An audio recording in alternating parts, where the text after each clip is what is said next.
Hello students, DMV academy classes में आप सभी का स्वागत है।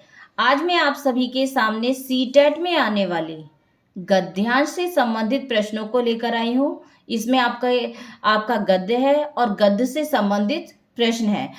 जब सीटेट का एग्जाम होता है तो उसमें जो भी गद्य आता है उससे संबंधित करीबन 9 प्रश्न दिए जाते हैं, तो आपको उन्हें सभी को ही अटेंड करना होता है। आज मैं उन्हीं की, ये आपके सामने एक पैराग्राफ है, इस पैराग्राफ से संबंधित 9 प्रश्न हैं, इन्हीं को समझा रही हूँ।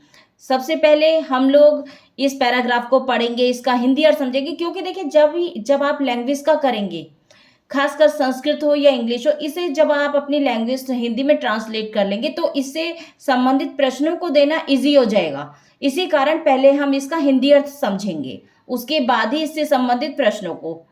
ठीक है, देखिए, अधोलिखितं गद्यांशं पठित्वा तद आधारित प्रश्नानां विकल्पात्मकोत्तरेषु उचिततमं उत्तरं चित्वा लिखत।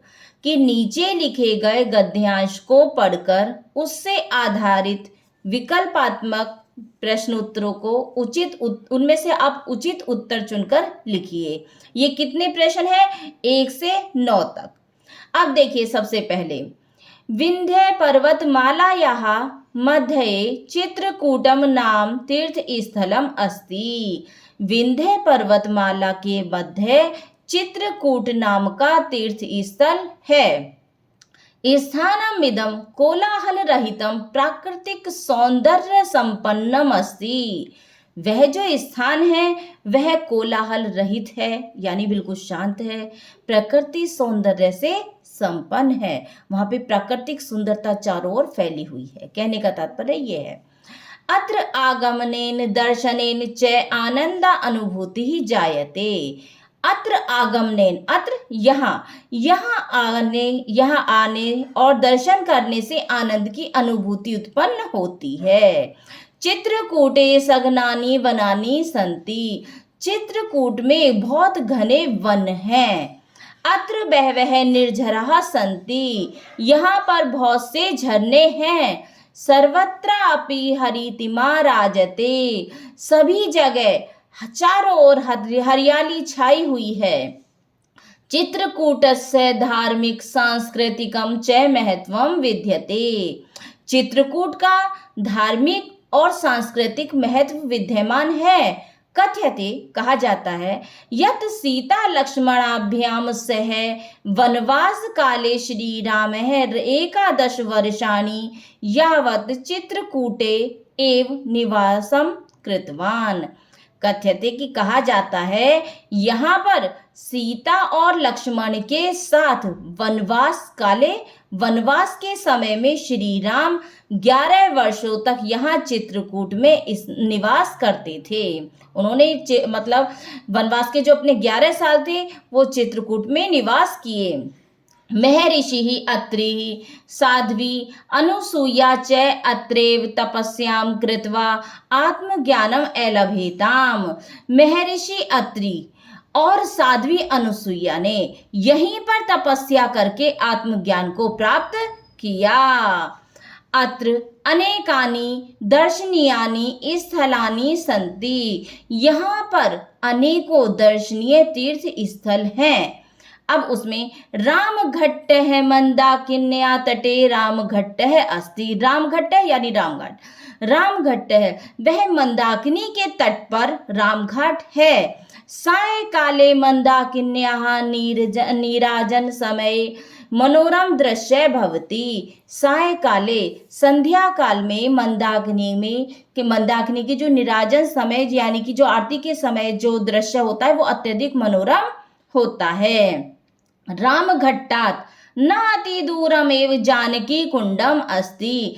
रामघाट के पास ही जानकी कुंड है। नाति दूरम मतलब जो दूर नहीं अर्थात पास है, यानी रामघाट के पास ही जानकी कुंड है। वनवासे सीता अत्रैव स्नानम करोति स्म। वनवास काल में सीता ने यहीं पर स्नान किया था। सघन वन मध्ये अनुसूया आश्रम है विद्यते। सघन वनों के बीच में अनुसुईया आश्रम विद्यमान है। अत्र पक्षिणां कलरवः निर्झर ध्वनिः शीतल वायुश्च मनांसि रंजयन्ति। यहाँ पर पक्षियों की कलरव की ध्वनि, झरनों की आवाज, शीतल वायु मन को रंजित करती है या मन में एक आनंद अनुभव कराती है। एतदेव मंदाकिन्याः उद्गम स्थलम, यहीं पर एतमेव मंदाकिन्याः उद्गम स्थल है, यही मंदाकिनी का उद्गम स्थल है। जानकी कुंड समीपे एव विशाला शिला दर्शनीया वर्तते। जानकी कुंड के पास ही एक विशाल शिला दिखाई देती है। चित्रकूटतः पंचकोश दूरम नयनाभिरामम सौंदर्ययुक्तम गुप्त गोदावरी स्थलम वर्तते। चित्रकूटतः पंचकोश दूरम, चित्रकूट से 5 कोस की दूरी पर नैनों को यानी नेत्रों को सुंदर लगने वाला गुप्त गोदावरी स्थल है। अत्र निरंतरे जलम प्रवहति, यहाँ पर निरंतर ही जल प्रवाहित होता रहता है। तत्रैव हनुमान धारा स्थलम वर्तते, यहीं पर हनुमान धारा स्थल है। अत्र उच्च स्थलात् जलम पतति, यहाँ से उच्च स्थलात् ऊंचे स्थान से जल गिरता है। अब आप इससे संबंधित या आपने गद्यांश पढ़ लिया। जब आप एग्जाम में अपने गद्यांश को पढ़ लेंगे, उसका हिंदी अर्थ समझ लेंगे, अब उससे संबंधित आपको 9 प्रश्नों का जवाब देना है जो आपके ऑब्जेक्टिव होते हैं। अब आपके उससे संबंधित, इसी पैराग्राफ से संबंधित अब 9 प्रश्नों को देखिए। पहला प्रश्न है जिसमें अत्र आगमनेन दर्शनेन च किम भवति, यहाँ आने और दर्शन से क्या होता है। अब क्या होता है? ऑप्शन ए आनंदानुभूति ही, या फिर ऑप्शन बी क्लेशानुभूति ही, या फिर ऑप्शन सी पीड़ानुभूति ही, या फिर ऑप्शन डी जरानुभूति ही। देखिए, आपने जिस समय पैराग्राफ पढ़ा था तो उसमें ये था कि वहां पर आने से, चित्रकूट में आने से किसकी अनुभूति होती है? आनंद की अनुभूति। तो आपका सही आंसर है ऑप्शन ए आनंदानुभूति ही। नेक्स्ट प्रश्न देखिए। सीता लक्ष्मणाभ्याम सह कह अत्र वासम अकरोत्, सीता और लक्ष्मण के साथ किसने यहाँ पर निवास किया? तो अब किसने किया था निवास? वाल्मीकि ही, ऑप्शन ए, या फिर ऑप्शन बी व्यास है, या फिर ऑप्शन सी कालिदास है, या फिर ऑप्शन डी श्री राम है। तो सीता लक्ष्मण के साथ किसने निवास किया था? सभी जानते हैं कि श्री राम ने। तो ऑप्शन डी आपका सही आंसर है, श्री राम है। नेक्स्ट प्रश्न देखिए। अकरोत् इति पदस्य समानार्थक पदम अनुच्छेदे अस्मिन् प्रयुक्तः तत् चित्वा लिखत, कि अकरोत् इस पद का समानार्थिक पद इस अनुच्छेद में, जो आपको मैं पढ़ा चुकी हूँ, उस अनुच्छेद में जो प्रयुक्त पद आया है उस पद को चुनकर लिखिए। तो ऑप्शन ए लिखितवान, या फिर ऑप्शन बी पितवान, या फिर ऑप्शन सी कृतवान, या फिर ऑप्शन डी पूरितवान। तो देखिए, अकरोत् पद लंग लकार भूतकाल का है, इसमें क्रय धातु है। यह लंग लकार प्रथम पुरुष एक वचन का रूप है। और ये जो आपके ऑप्शन है, इसमें जो कृतवान पद है वो इसी का द्योतक है, क्योंकि कृतवान पद भी भूतकाल अर्थ को बताता है। इस पद में भी क्रय धातु है, कत्वतु प्रत्यय का प्रयोग हुआ है, और जो कत्वतु प्रत्यय है यह भूतकाल के अर्थ में प्रयुक्त होता है। इसी कारण से इसका सही आंसर होगा ऑप्शन सी कृतवान। नेक्स्ट प्रश्न देखिए। का नाम साध्वी तपस्याम कृत्वा आत्मज्ञानम अलभत, कौन सी ऐसी साध्वी है जिसने तपस्या करके आत्मज्ञान को प्राप्त किया? तो ऑप्शन ए शकुंतला, या फिर ऑप्शन बी अपाला, या फिर ऑप्शन सी प्रिया, या फिर ऑप्शन डी अनुसुईया। देखिए, ये प्रश्न भी जो मैं इस समय करा रही हूं इस वाले वीडियो में आपको, ये सारे आपके गद्यांश पर ही आधारित है। उससे संबंधित प्रश्नों के उत्तर, उसमें से ही आपको सारे उत्तर आपको देने हैं उसी गद्यांश के आधार पर।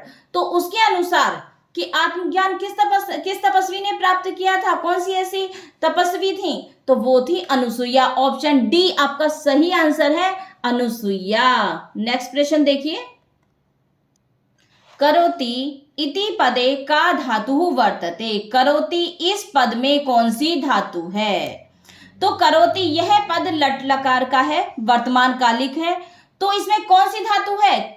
ऑप्शन ए क्र धातु, या फिर ऑप्शन बी पठ धातु, या फिर ऑप्शन सी लिख धातु, या फिर ऑप्शन डी हस धातु। तो आपका सही ऑप्शन होगा ऑप्शन ए क्र धातु। देखिए अब ये क्र धातु है, इससे संबंधित लट लकार के रूप मैं आपको और बता रही हूं। देखिए क्र धातु लट लकार, देखिए प्रथम पुरुष में तीनों वचनों में क्या रूप चलते हैं इसके?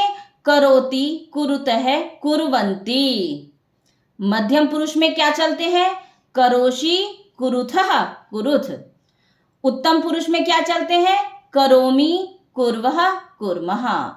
देखिए ये आपके लट लकार के जो रूप होते हैं वो वर्तमान कालिक होते हैं। अब नेक्स्ट प्रश्न देखिए, रंजयन्ति इति पदस्य एक वचने किम पदम भवति। रंजयन्ति इस पद का एक वचन का रूप क्या होगा? ये धातु रूप है, रंज धातु है इसकी, और ये लट लकार वर्तमान कालिक का ही है, तो उसका एक वचन का रूप क्या होगा? ऑप्शन ए रंजयते है, या फिर ऑप्शन बी रंजयति, या फिर ऑप्शन सी रंजयामी, या फिर ऑप्शन डी रंजयसी। तो इसका सही आंसर होगा ऑप्शन बी रंजयति। अब आप रंजयति के जो लट लकार है इसके रूप देखिए कि कैसे चलते हैं। रंज धातु लट लकार में आपके रूप कैसे चलेंगे? प्रथम पुरुष में रंजयति, रंजयतः, रंजयन्ति। मध्यम पुरुष में रंजयसि, रंजयथः, रंजयथ। उत्तम पुरुष में रंजयामी, रंजियावह, रंजियामः। अब देखिए नेक्स्ट प्रश्न देखिए, अनुसूया आश्रम है कस्याः नद्याः उद्गम स्थलम अस्ति। अनुसूया आश्रम किस नदी का उद्गम स्थल है? तो ऑप्शन ए गोदावर्याः, ऑप्शन बी नर्मदायाः, या फिर ऑप्शन सी गंगायाः, या फिर ऑप्शन डी मंदाकिन्याः। इसका सही आंसर होगा ऑप्शन डी मंदाकिन्याः। नेक्स्ट प्रश्न देखिए, चित्रकूटतः कियत् दूरम गुप्त गोदावरी स्थलम वर्तते। कि चित्रकूट से कितनी दूरी पर गुप्त गोदावरी स्थल है? देखिए मैं फिर बार बार आपको बता रही हूं कि ये जितने भी आप आंसर देंगे ये आप अपने गद्यांश के आधार पर ही देंगे, क्योंकि ये आपके जो प्रश्न आएंगे ये गद्यांश के आधार पर है, जो आपके 9 प्रश्न रहते हैं। देखिए ऑप्शन ए पंचक्रोशमितम, या फिर ऑप्शन बी सप्तक्रोशमितम, या फिर ऑप्शन सी 10 क्रोशमितम, या फिर ऑप्शन डी 25 क्रोशमितम। तो चित्रकूट से गुप्त गोदावरी स्थल कितनी दूरी पर है? तो सही ऑप्शन होगा ऑप्शन ए 5 क्रोशमितम। नेक्स्ट प्रश्न देखिए, चित्रकूटम नाम तीर्थ स्थलम कुत्र अस्ति।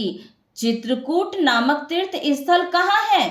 ऑप्शन ए अरावली पर्वतमाला मध्य, या फिर ऑप्शन बी विंध्य पर्वतमाला मध्य, या फिर ऑप्शन सी पूर्व पर्वतमाला मध्य, या फिर ऑप्शन डी पश्चिमोत्तर पर्वतमाला मध्य। तो इसका सही आंसर होगा ऑप्शन बी विंध्य पर्वतमाला मध्य। इस वीडियो में मैं आपके लिए ये गद्यांश और इससे संबंधित प्रश्नों को लेकर आई हूँ।